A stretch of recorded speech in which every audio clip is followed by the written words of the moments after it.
નમસ્તે મિત્રો, જય માતાજી, બાપા સીતારામ।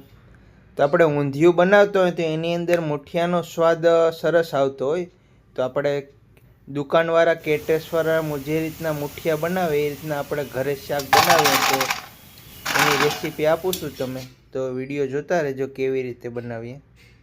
ઝીણું બેસન આવે 500 ગ્રામ એ લીધું છે અને આ છણાનો કરકરો લોટ છે, જે જાડો લોટ આવે મોહનથાળનો એ લોટ છે।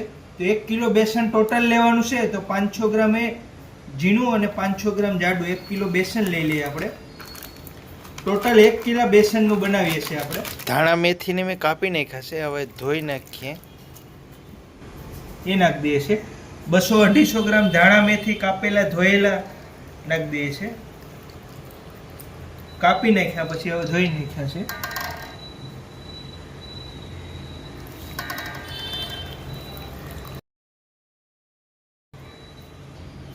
આપણે 250 ગ્રામ જેવા ધાણા મેથી કાપેલા નાખ્યા છે, બરાબર ધોઈ નાખ્યા। આ 1 વાટકી 20 ગ્રામ જેવું આદુની પેસ્ટ બનાવીને નાખી દઈએ। 20-30 ગ્રામ જેવું તેલ નાખી દઈએ છે। 2 ચમચ લાલ મરચું કાશ્મીરી નાખી દઈએ છે।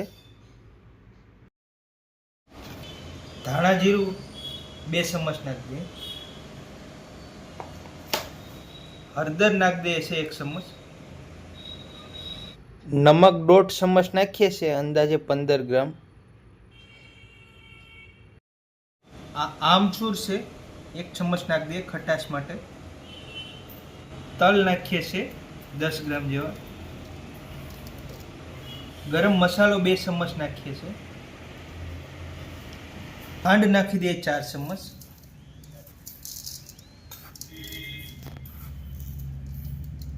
વરિયાળી 1 ચમચ। હિંગ નાખીએ, હિંગ સ્પેશિયલ અડધી ચમચ। હવે આને મિક્સ કરી દઈએ। આમાં આપણે પાણી નહીં નાખતા, કારણ કે આમ લીલી મેથી હતી ને મેથીમાંથી પાણી નીકળે અને આ લોટ ફૂલ કડક રાખવાનો હોય, તો જરૂર પડશે ને તો પાણી નાખશું।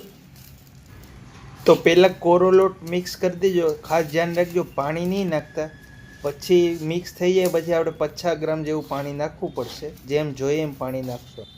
જો તમે પહેલાં પાણી નાખી દેવો ને તો કદાચ પાણી વધી જાય તો પછી એના બરાબર ગોટી કે મુઠિયા બનાવો એ બરાબર બનશે નહીં, એકદમ હાથમાં ચોંટી જાય અને ફૂલ સિકાશ પકડી જાય।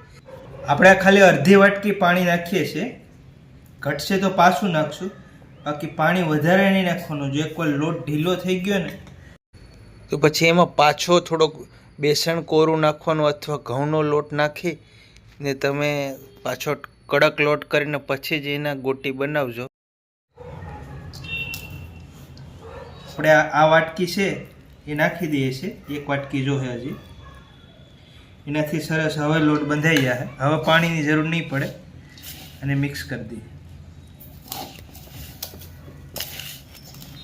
જો તમે આનો ઘરે લોટ બાંધતા હોય તો ચમ્મચથી પાણી નાખવાનું, એટલે પાણી વધે નહીં અને એટલું કડક રાખવાનું, એટલું કડક રાખી અને હવે થોડુંક તેલ નાખવાનું। આ સમયે હવે 2 ચમચ હજી ઉપરથી તેલ નાખી દઈએ અને હવે લોટનો આનો પીંડો કરી નાખીએ।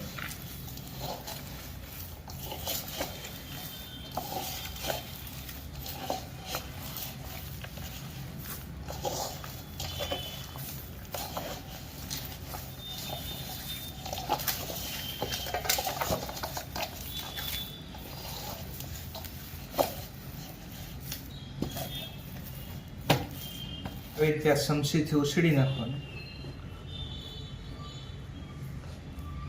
અને આનો બને એટલી નાની સાઈઝ શેપ દેવાનો,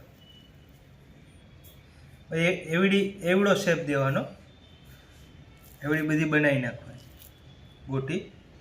હાથમાં છે તેલ લગાડી લેવાનું એટલે ચણાનો લોટ છોટે નહીં, અને એવડી શેપના નાના જ રાખવાના, કારણ કે હજી આ ગરમ થાય ને એટલે તેલમાં શેકાશે એટલે ફૂલશે, પછી ઊંધિયાના શાકમાં પાણી પીએ તો ફૂલશે, અને આમાં કોઈ જાતનો સોડાનો ઉપયોગ નહીં કરવાનો, ઈમણામાં શેકાઈ જશે અને ફૂલી જશે, શાક મસ્ત સ્વાદ આવશે। તો એવડી આકારના આપણે આ શેપમાં મુઠિયા ગોટી બનાવી દીધી છે.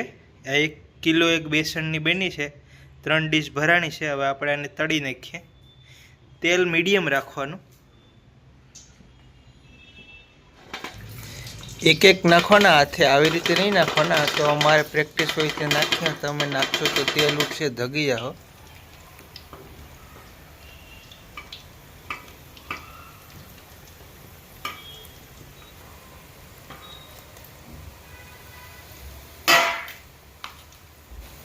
હજી થોડીક નાખ દે, 2 રાઉન્ડમાં તરાઈ જશે. 50% ગોટી આપણે તળી નાખીએ છીએ અત્યારે, અને 2 રાઉન્ડમાં આપણે 1 કિલા એકના તળાઈ જશે. નીચે તળીએ છોટી ન જાય એટલે માટે આ વેલણથી હલાવી નાખવાનું, ફેરવતું રહેવાનું. પહેલાં જારો નહીં મારવાનો, બાકી તૂટી જાય. વેલણથી હલાવી નાખવાનું, 2 મિનિટ આવી રીતના હલાવતું રહેવાનું, પછી જારેથી હલાવતું રહેવાનું. અત્યારે તેલ હાવ મીડિયમ છે, તેલ ફાસ્ટ નહીં રાખવાનું. ધીમા ગેસ ઉપર આપણે આને 3 મિનિટ ફ્રાય થવા દે. જો પહેલાંથી જ તેલ ફાસ્ટ હશે ફૂલ, તો પછી અંદરથી નહીં પાકે, બહારથી પાકીને લાલ થઈ જશે. એટલે પહેલાં 3 મિનિટ ધીમા ગેસ ઉપર પકાવી દેવાના, અને પછી 2 મિનિટ સેજ ફાસ્ટ કરીને પકાવી દેવાના. એટલે સરસ 5-6 મિનિટમાં મુઠિયા પાકી જશે અને શાકમાં નાખવા માટે તૈયાર થઈ જશે. આ ગોટી આપણે પૂરી રીતે એના 3 મિનિટ જેવું થઈ ગયું છે. થોડો કલર ગોલ્ડન થવા માંડ્યો છે, અને સેજ આપણે ગેસને ફાસ્ટ કરી દીધો છે, થોડોક ફૂલ કરી દેવાનો. હજી આપણે આને 2 મિનિટ પકાવશું. આવી રીતે હલાવતું રહેવાનું. એટલે 2 મિનિટ 5-7 મિનિટમાં સરસ પાકી જાય.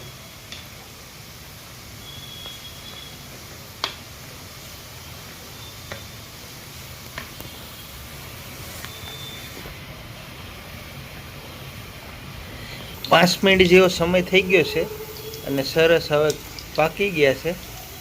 હવે આપણે આને કાઢી લઈએ છીએ. આ ગોટીને પાકતા 5 મિનિટ જેવું થઈ ગયું છે, સરસ ગોલ્ડન બ્રાઉન કલર થઈ ગયો છે. હવે પાકી ગઈ છે. હવે આપણે આને કાઢી લઈએ.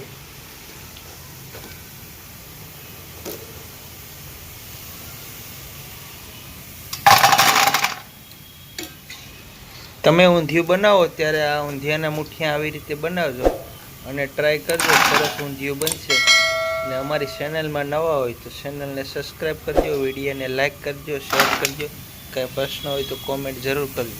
આવી રીતે મેથીના મુઠિયા ભરી ડબ્બો બનાવીને તમે 15 દી સુધી શાકમાં નાખી શકો, ના બગડ્યા.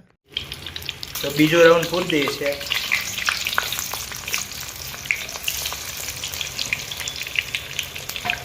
તો આપણે આ 3 ડીશ પૂરાઈ જશે. હવે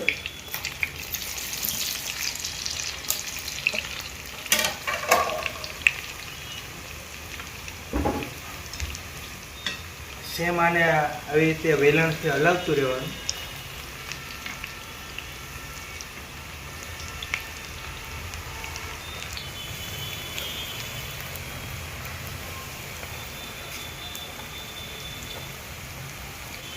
તો હવે શિયાળાની સિઝન આવશે અને બધું શાકભાજી મળશે, એટલે ઊંધિયાની રેસીપી બનાવજો. આવી રીતના આ ઊંધિયાના મુઠિયા બનાવજો અને સરસ તમારે ઊંધિયું બનશે. મેથીના મુઠિયા સેમ આને હવે આપણે 5 મિનિટ પાકવા દઈએ છીએ, પછી કાઢી લેવું. તો 5 મિનિટ થઈ ગઈ છે, આ પાકી ગયા છે. આપણે આને કાઢી લઈએ છીએ.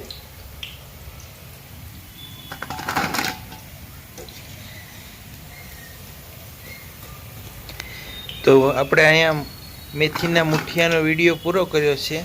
વિડીયો કેવો લાગ્યો એ કોમેન્ટ કરીને કહેજો, અને ક્યાંથી તમે વિડીયો જોવો છો એ કહેજો. અને અમારી ચેનલમાં ન હોય તો ચેનલને સબસ્ક્રાઈબ કરી લેજો, ચેનલને લાઇક કરજો, શેર કરજો. કાંઈ પણ પ્રશ્ન હોય તો કોમેન્ટ કરજો. મળીશું અગલા વિડીયોમાં. ક્યાં સુધી જય માતાજી, બાપા સીતારામ.